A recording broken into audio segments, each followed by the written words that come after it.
Joining us now, Democratic Senator Joe Manchin of West Virginia. Senator, welcome back to Fox News Sunday. Good to be with you, Brett. Senator, you're at the center of this negotiation with the president over his social spending and tax bill, the Build Back Better bill that is not coming up in the Senate before the new year, in part largely because of your reservations. Without you, the leadership doesn't have the votes it needs. So today, right now, what's the state of play? Well, Brett, you know, this is a mammoth piece of legislation, and I had my reservations from the beginning when I heard about it 5.5 months ago, and I've been working diligently every day and every minute of every day. I've been working on this, meeting with, whether it be the President Biden, whether it be Majority Leader Schumer and his staff, whether it would be with Nancy Pelosi, all of my colleagues, I mean, from all different spectrums of the political spectrum, if you will, from the right to the left. I've done everything humanly possible. And you know my concerns I had, and I still have these concerns. And where I'm at right now, the inflation that I was concerned about, it's not transitory, it's real. It's harming every West Virginian. It's making it almost difficult for them to continue to go to their jobs. The cost of gasoline, the cost of groceries, the cost of utility bills, all of these things are hitting in every aspect of their life. And you start looking at, then you have the debt that we're carrying at $29 trillion. You have also the geopolitical unrest that we have. You have the COVID variant, and that is wreaking havoc again. People are concerned. I've been with my family. I know everyone's concerned. So when you have these things coming at you the way they are right now, I've always said this, Brett, if I can't go home and explain it to the people of West Virginia, I can't vote for it. And I cannot vote to continue with this piece of legislation. I just can't. I've tried everything humanly possible. I can't get there. You're done. This is a no. This is a no on this legislation. I have tried everything I know to do. And the president has worked diligently. He's been wonderful to work with. He knows I've had concerns and the problems I've had. And you know, the thing that we should all be is directing our attention towards the variant, the COVID that we have coming back at us in so many different aspects in different ways. It's affecting our lives again. We have inflation that basically could really harm a lot of Americans, and especially those who are most needy and having a hard time struggling right now. So I think that's where our attention needs to be directed towards immediately. You know, this has been going on for 5.5 months. You're getting all the focus, Senator, but are there other Democratic senators who are concerned about this bill like you are? Have you talked to them? I'm not going to speak for any of myself. I respect. They know they know the difficulties that I've been having with this. I've been very concerned about this. You know, when I first got to the Senate, back in 2011, I was having a meeting on armed services, and at that time, Admiral Mike Mullen was the chief of the head of the Joint Chiefs of Staff. And I'll never forget. In this hearing, he was asked the question, "What's the greatest threat the United States of America faces?" And I'm thinking I'm going to hear something in basically with military threats we might have around the world. Without blinking an eye, he said the debt of our nation is the greatest threat. Now, the debt was $14 trillion then, Brett. It's $29 trillion now. Inflation is real. It's not going away anytime soon. We don't know when the end will come. There's a lot of people hurting right now. This COVID, we're fighting on a daily basis, and it's coming at different angles at us, if you will. These are serious things. There's a lot of good, but that bill is a mammoth piece of legislation, a mammoth piece. And when it's done even through regular order, it would be a tremendous, huge undertaking. So Democrats obviously are frustrated in your caucus, progressives especially, but they point to what they've been doing since the first part of this. The Senate, the conventional wisdom is the longer it goes, it was going to be trimmed down. But the House passed bill was at $2.2 trillion, down from Bernie Sanders' $6 trillion, the initial pitch, which was lowered to $3.5 trillion, now comes in just under $2 trillion.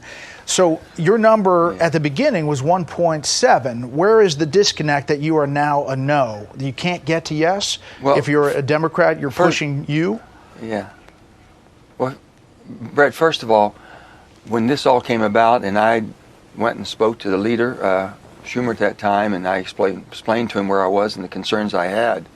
And at $1.5 trillion is where I thought the most that we could do if we just did it and basically took care of the things that we thought were the highest priorities.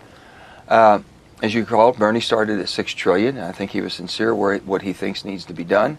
and the changes he would like to make are social changes. Then they went to $3.5 trillion. That went down to 2.2 from the House side, and even at 1.75. The thing that never changed, Bret, was basically the same amount of things that they're trying to accomplish by just changing, if you will, the amount of time that we can depend on them. So if you're going to do something and do it, pick what our priorities are, like most people do in their families or their businesses, and you fund them for 10 years, and you make sure they deliver the services for 10 years. It's hard to deliver service for 1 year or 3 years or 5 years, and how are we going to continue them? Unless it's going to put a burden, or unless we have to go back and make adjustments. But we should be up front and pick our priorities. That's the difference. So it hasn't shrunk in the desire. The intent is always there. And what we need to do is get our financial house in order, but be able to pay for what we do and do what we pay for. The president put out a statement Friday saying that you still supported $1.7 trillion. He said you needed more time to finalize negotiations. And reporters asked you about that, and you said the president put out that statement. It's his statement, not mine. So now what you're saying today makes a lot more sense of why you said that. You're a no. Well, Bret, here's the thing. I've tried. I mean, I really did. And the president was trying as hard as he could.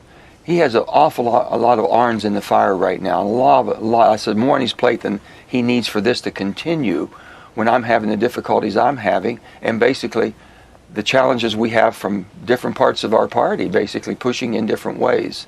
So everyone still has the aspirational things they want to do. They said, well, can we still make this fit? We'll just cut it down to 2 years versus 10 years. We'll cut this one down to 4 years versus 10 years, or 1 year versus 10 years. That's not being genuine, right, as far as I'm concerned, with my constituents in West Virginia. The Congressional and Budget I've said Office, this, if I can't explain it, they put the Congressional, it's the bipartisan, Bret, Congressional Budget Office, they're upwards of 4.5 trillion. 4.5 trillion, if everything that's still in the bill today, even though they said they've cut it down, still in the bill, would be paid for in full, you're in that 4.5 trillion. We've got, again, I'm telling you, we've got COVID at us. We haven't tackled that one and finished that. We've got inflation, which we don't know when it's going to end, and that's going to take a tremendous toll. And that's what we're concerned about. That's what our efforts should be right now. All right, last thing on this before we move on. Congresswoman Alexandria Ocasio-Cortez tweeted out, people want to butt Manchin everyone to death, but learned helplessness is not a disposition that inspires confidence or support. The president has tools at his disposal. Leadership has tools at their disposal. If it's really just 1 or 2 votes, Senate should force a vote on Build Back Better. Understanding, Senator, that it's not just 1 or 2 votes, it's 51 potentially, with all the Republicans united against the bill. But what do you think she's talking about? And without your vote, this bill dies, right? Hey, Bret, the bottom line, I didn't hear the first at the start when you said something. I must have cut out. I didn't get the first thing she said people want to butt Manchin everyone to death. Butt Manchin says this, but learned helplessness is not a disposition that inspires confidence or support. Well, okay, I got you. Here's the thing. When it's time, just vote. I've been saying that. Just vote. If that's what people need to show where they are, then vote. I've been trying to say it, and I don't know how many different ways I can say it. The frustration from my colleagues, friends of mine on both sides of the aisle, but my Democrat colleagues who are frustrated. This has been strung out for so long, 5.5 months. They're trying to make this adjustment, this adjustment. They're just trying to make the adjustment for the time to fit the money, or the money to fit the time. Not changing our approach, not targeting things we should be doing. Making sure that people, basically that truly need it, are getting it. Making sure that we can do things in a much better fashion. We have things that we can do in a bipartisan way, the way the Senate's supposed to work, if we'll just let it happen. Just go through the committees. Let's work it. All right. A couple things first. There's a lot of criticism that says that you're doing this about environment and climate change. Your critics, your biggest critics, say West Virginia's heavy reliance on coal industry and that you personally profit from investments in a family coal brokerage that you founded. Sure. What's your response to that? No, I've heard all of those things, and I understand where they're coming from, and basically they're trying to get an agenda they wish to have. The main thing that we need is dependability, reliability. If not, you'll have what happened in Texas and happens in California. And no one's talking about defense of our country either. We just had a committee hearing on, do we have the energy that we need to defend our country in time we would have a conflict or a war. All these things. and the reliability and the affordability.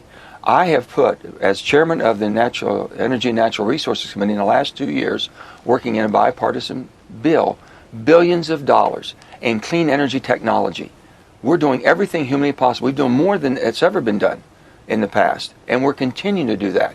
But you can't let technology be behind basically the needs. If technology is not there, we've got to make sure that we're able still to rely on the United States of America. We have been energy basically independent for the first time in many, many years, 67 years or more, and we should not have to depend on other parts of the world to give us the energy or be able to hold us hostage for the energy or the foreign supply chains that we need for the products we use every day. All right, Senator, that's Bill all I'm trying to do. is essentially dead as written without your vote, but there's another push for voting rights and changing the filibuster in some way to get voting rights reform through. Are you open to changing either the rules or the structure of the filibuster to do that? Well, first of all, voting, just voting is the bedrock of democracy. We should all be concerned about that, Bret. It shouldn't be Democrat or Republican. As an American, and the democracy and the freedoms we enjoy, it becomes because we have an open process of electing our officials and believing and making sure it's secured. So we should be working on that together. And next of all, if you can make the Senate work better, the rules is something we've changed over the years. 232 years there's been rule changes. But there's never been a change with the filibuster, the rights of the minority. And I made no commitments or promises on that. I am working on trying to make the Senate work better, bringing bills to the floor, amending them, having debates, understanding, being transparent to the public. So the 60-vote threshold stays. You're in the seat of former Senator Robert Byrd from West Virginia. The 60-vote threshold stays under what you're proposing, maybe some exemptions or reforms. Is that what I'm hearing?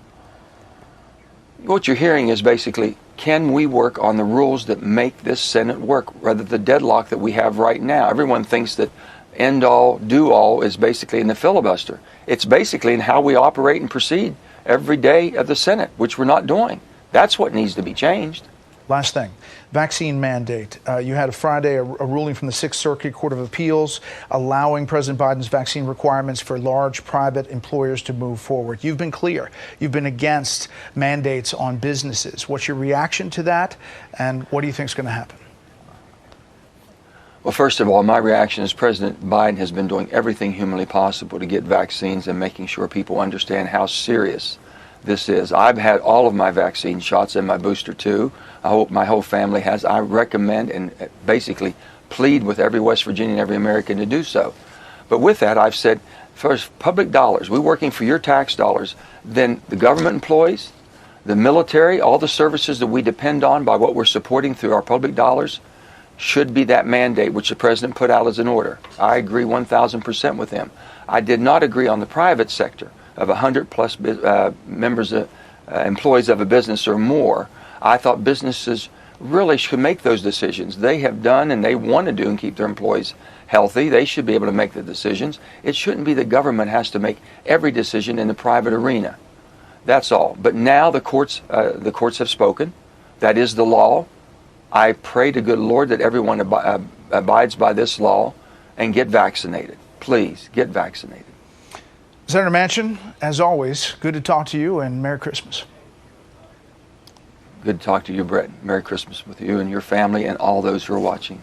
God bless.